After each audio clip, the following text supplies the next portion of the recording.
Olá, amados de meu Deus, que alegria é estar aqui em contato de novo com vocês através do nosso programa. Você sabe que o nosso objetivo aqui é anunciar o Evangelho das insondáveis riquezas de Cristo, do Deus que se encarna, que se faz gente, que habita entre gente, que habita conosco, Emmanuel, e que por graça Ele vem habitar em nós.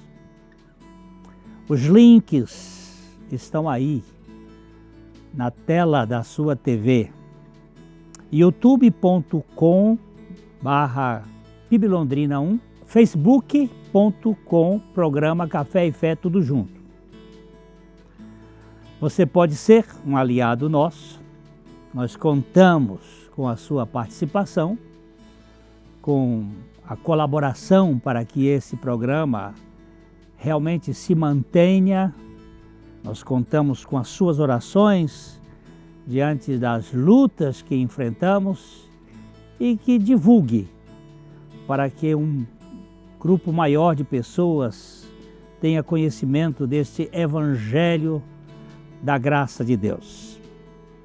Nós vamos às indicações de leitura dessa semana e já a gente volta para conversar e tomar um cafezinho junto.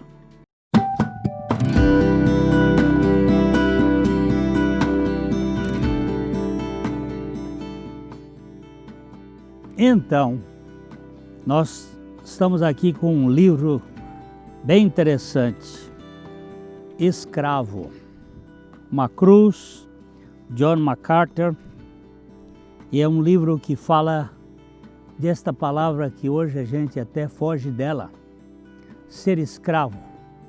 Mas de fato, esta é uma palavra muito forte no contexto do Novo Testamento e também para aqueles que querem seguir a Jesus Cristo de fato. Nós não somos outra coisa senão servos ou escravos, doulos de Jesus Cristo.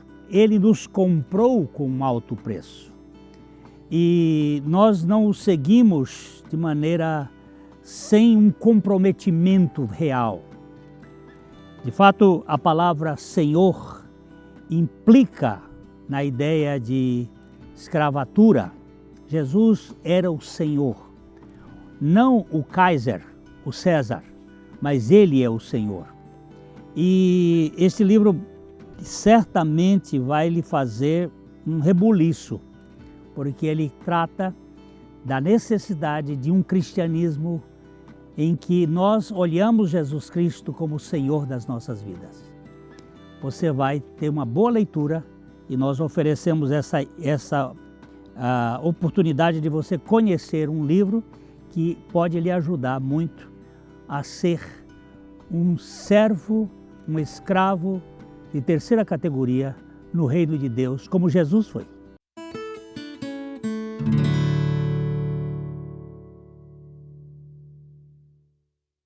Na Ótica Higienópolis você terá um atendimento diferenciado com as melhores opções de lentes e armações para a sua qualidade de vida, sem abrir mão da estética e moda. E o melhor, você não paga mais por isso.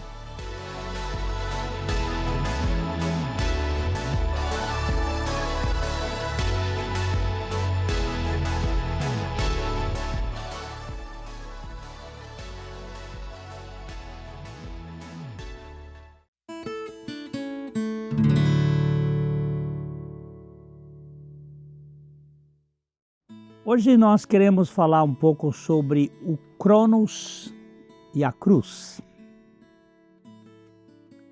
Cronos é uma palavra grega que nós conhecemos dos nossos cronômetros.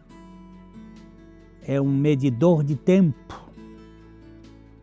E o Cronos, ele é cruel. Enquanto Eu andava com minha esposa no centro de Atenas, há um tempo atrás. Eu vi uma turminha dos desgastados pelo tempo, manquejando naquelas calçadas milenares, aquela turminha meio caquética.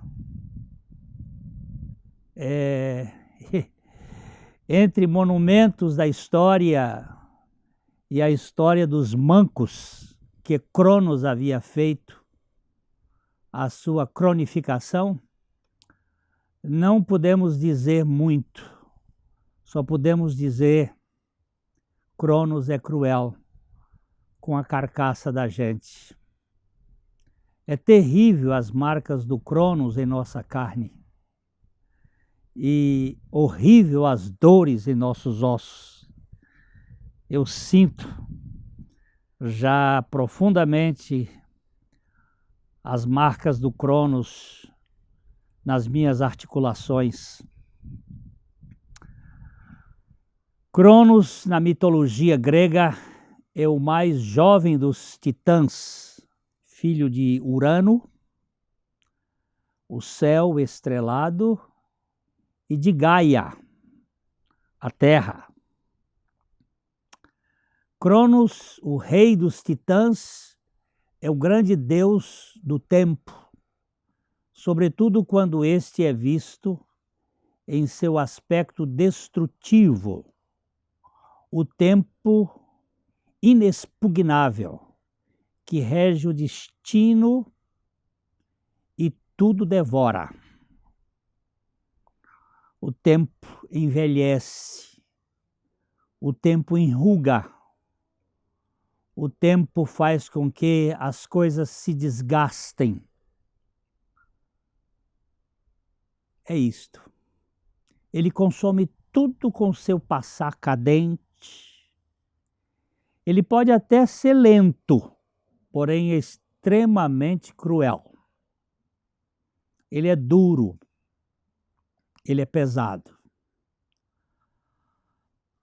As velhinhas e velhinhos caquéticos de Atenas apenas refletiam as marcas da crueldade do Cronos, que a ninguém poupa. Eu, que sou um já bafejado por ele, me senti até um pouco mais novo andando entre aquela turma ali e vendo o tempo como ele é inflexível em sua truculência, aquilo do cotidiano. E como eu já disse, eu sinto as suas marcas nas minhas entranhas. Nós entramos naquela ocasião na loja da Ática, a busca de um amigo que íamos encontrar ali, e minha esposa foi comprar algum cosmético, alguma coisa assim, e eu fiquei assuntando o movimento. Eu gosto de ver gente. E eu fiquei parado ali, olhando o pessoal que entrava e saía e fazendo as suas compras. Foi aí que eu vi um carcomido do Cronos se dirigindo a uma vitrine de perfumes. Bem assim, realmente manco e velhinho. E como quem não queria nada, ele começou a pegar aqueles frascos que são utilizados para amostra, para você ver, e passou a se perfumar e a jogar no corpo todo, usando de um expediente de rapidez, olhando de um lado para o outro e se perfumando com aquela fragrância. Sem o menor constrangimento, ele começou realmente a se perfumar inteiramente, da cabeça aos pés. O velhusco se banhou com o perfume. Aquilo que estava por perto ficou impregnado. Então, uma vendedora interpela e chama o segurança, que logo aparece para repreendê-lo. Foi conversar com ele ali no meio das pessoas todas, e os seguranças cheio de dedos, com muito cuidado, porque você sabe como é, criança, idoso, deficiente, tem tantos direitos, então você fica pisando em ovos. O segurança era um jovem mastodante, bem forte, aquele parrudo, e o velhote um cisco. Mas havia muitos olhares na loja e nessa hora ninguém ousaria triscar num idoso. Eles têm direitos adquiridos pelo tempo. O velho, que além de velho era velhaco, disfarçou e ficou ali com cara de bebê que tinha sujado as fraldas. Depois de um tempinho saiu todo cheiroso, como se nada tivesse acontecido. Saiu dali da loja e eu fiquei pensativo, interessante. O Cronos havia consumido o velhote no físico e tudo parecia murcho, mas a sua alma vigarista, a sua alma astuta, continuava robusta, roubando a cena. Ali estava alguém que trazia as marcas do velho Adão, a corrupção, o levar vantagem, o egoísmo, aquilo que há de mais terrível na natureza humana, rebelde. Ali estava um homem que o Cronos tinha lhe tirado muito da energia física, mas as suas trapaças eram extremamente jovens, fortes. Vi que ele não era um fracote psíquico, ainda que fosse um fracasso moral. Era um homem muito esperto, como costuma se dizer na nossa gíria. A alma nunca se desestima com o tempo. Pode até se desmontar, mas continua querendo levar vantagem. A alma humana é uma coisa tremenda. Ela precisa de algo mais do que Cronos. Saímos dali e passamos em frente ao Areópago, onde Paulo pregou, e pensei que aquela pregação teve um equívoco. Eu fiquei olhando ali, aquele local, eu já tinha passado lá outras vezes, e parei para meditar um pouco. De todas as mensagens do livro de Atos, esta do Areópago de Atenas é a única pregação que não abordou a cruz de modo inequívoco, de modo assim, muito forte, seguro. Paulo teve poucos resultados em Atenas, porque ele omitiu aquilo que pode tirar a alma do controle da vida. Ele falou da ressurreição, mas ele não falou da cruz. Só a cruz, aquilo que no grego é chamado de estauros, pode inaugurar um novo estilo de vida numa pessoa caída. Sem a mensagem da cruz, não há libertação de um ser humano trapaceiro.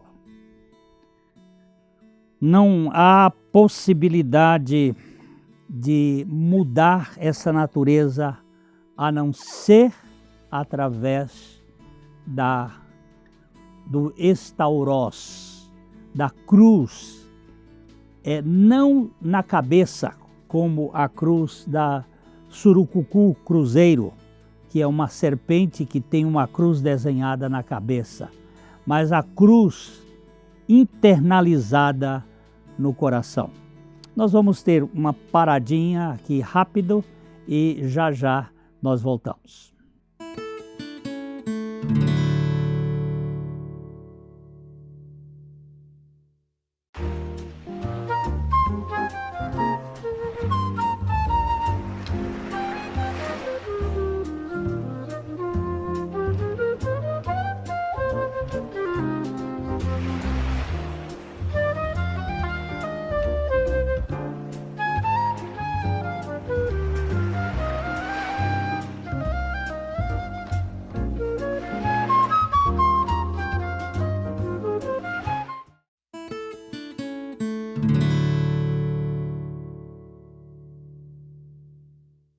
A cruz, e só a cruz, pode fazer uma obra radical no ser humano. O Cronos envelhece a carcaça, envelhece o homem, mas a cruz, ela mata o ego. O egoísmo precisa morrer para que haja restauração da alma. O crono é capaz de enfraquecer o corpo, contudo, só a alma precisa de uma obra profunda. A alma continua travessa, como o menino traquina, e ele precisa passar pela operação de desconstrução deste ego soberbo, altivo e cheio de trapaças. Meus queridos, Cronos, ele envelhece, mas a cruz, ela nos desconstrói totalmente. Sem a cruz, não podemos seguir a Cristo. Mas aqui a crucificação é algo feito para nós, não é algo que fazemos em nosso favor. Só podemos iniciá-la tomando a cruz mediante uma decisão completa e honesta. Nós precisamos ganhar essa dimensão. Jesus foi crucificado, ele não se crucificou. E nós também não podemos nos crucificar, como tentam alguns dizer que nós temos que nos crucificar. Nós temos que ser crucificados juntamente com Cristo nesse nosso eu ensoberbecido. Não há outro jeito de viver a vida cristã a não ser mediante a contínua morte para o eu na cruz com Cristo. E a expressão da vida de Cristo em nós, por meio da sua ressurreição. Esses são os dois pontos que fundamentam a experiência cristã. MR, morte e ressurreição. Na cruz, nós morremos com Cristo. Na ressurreição, nós ganhamos a vida de Cristo. Aquele velhote na Ática só estava o caco fisicamente, mas era um expert na malandragem. Sua alma era mais astuta do que um alpinista subindo o Everest. Ele tinha todo o jeito de um cara que aspirava às alturas da sua importância. O Cronos envelhece o corpo até a morte, mas só a cruz pode matar a alma para ter vida.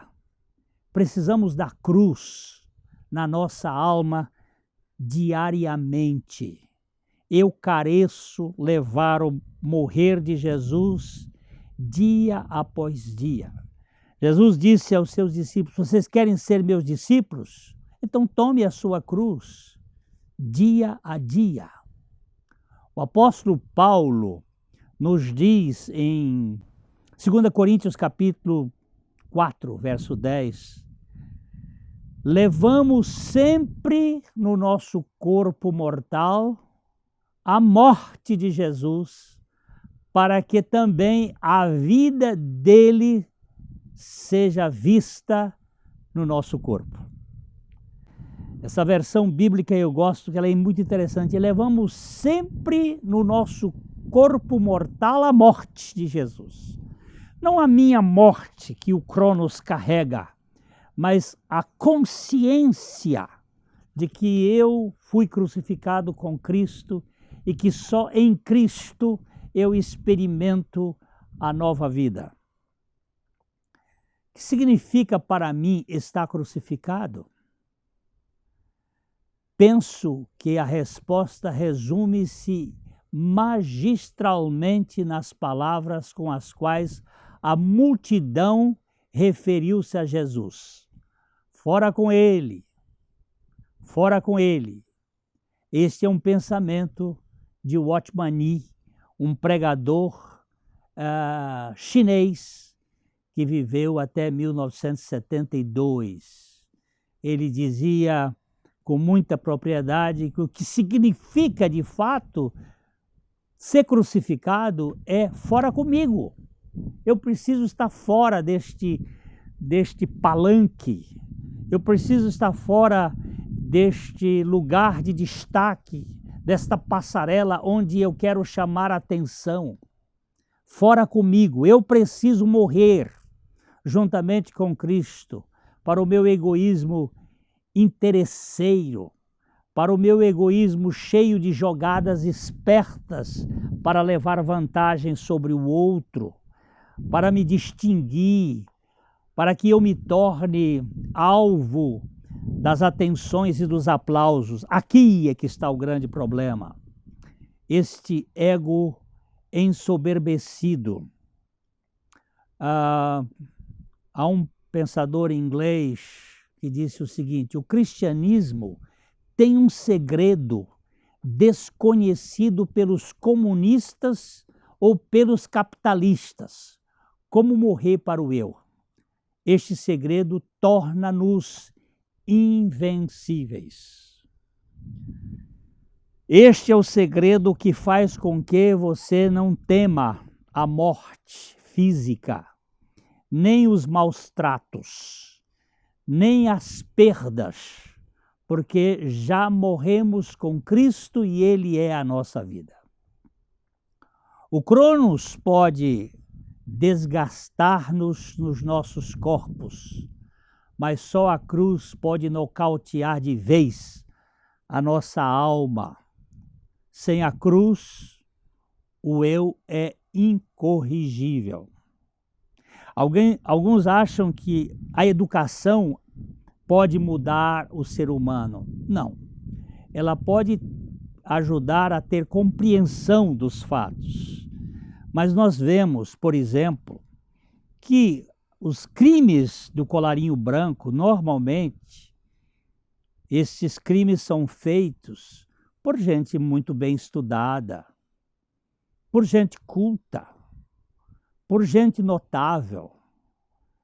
A educação ajuda, dá muitas informações, mas não é a escolaridade que vai transformar o homem, nem a religião. A religião pode criar medos, pode colocar uma camisa de força, mas por trás você vê quantos religiosos praticando atos tão terríveis, tentando enganar as pessoas. Nós precisamos de algo mais.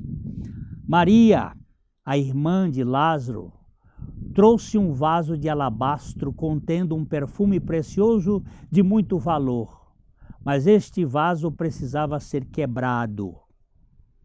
Ele precisava ser quebrado para exalar o perfume.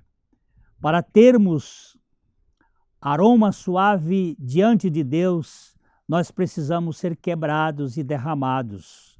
Não somente ser recipientes de perfume suave, nós precisamos ser realmente quebrados, e só a cruz pode fazer isto. A única forma de sermos úteis no reino de Deus é sermos quebrantados para que Deus nos use para a sua glória. Quando você coloca a vida no altar, quando se prontifica a aceitar morrer, você se torna invencível. Não tem mais nada a perder. Aqui está a grande vitória. O Dr. Tozer, A.W. Tozer, um pregador americano do século passado, ele dizia: para os cristãos artificiais de nossos dias, Jesus sempre precisa experimentar a morte, pois tudo o que desejam ouvir é outro sermão acerca de como ele morreu, sem levar em conta que aquela morte tem a ver com a nossa morte, que aquele fato histórico tem que ver com o nosso fato subjetivo e que nós precisamos experimentar esta nova vida em Cristo. O Cronos pode até nos tornar mais sábios, mas nunca mais santos. Só a cruz pode nos tornar santos de verdade. Em Romanos capítulo 6, versos 4 a 8, o apóstolo Paulo diz assim: quando fomos batizados em Cristo, não é batizados em água, é em Cristo, fomos sepultados com Ele, por termos morrido juntamente com Ele.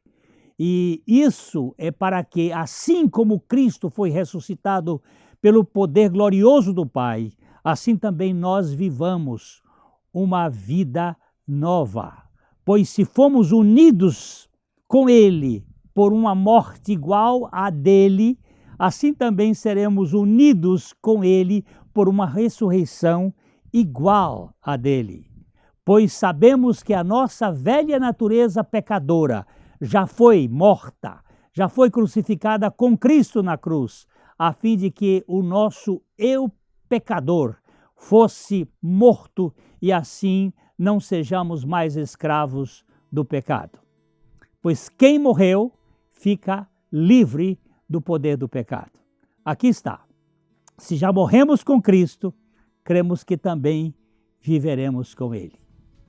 Queridos, esta é a mensagem que Cronos não produz, só a cruz produz. E gostaríamos que você levasse isto em conta e falamos aqui de coração para coração. Até o nosso próximo encontro, se assim o Senhor permitir.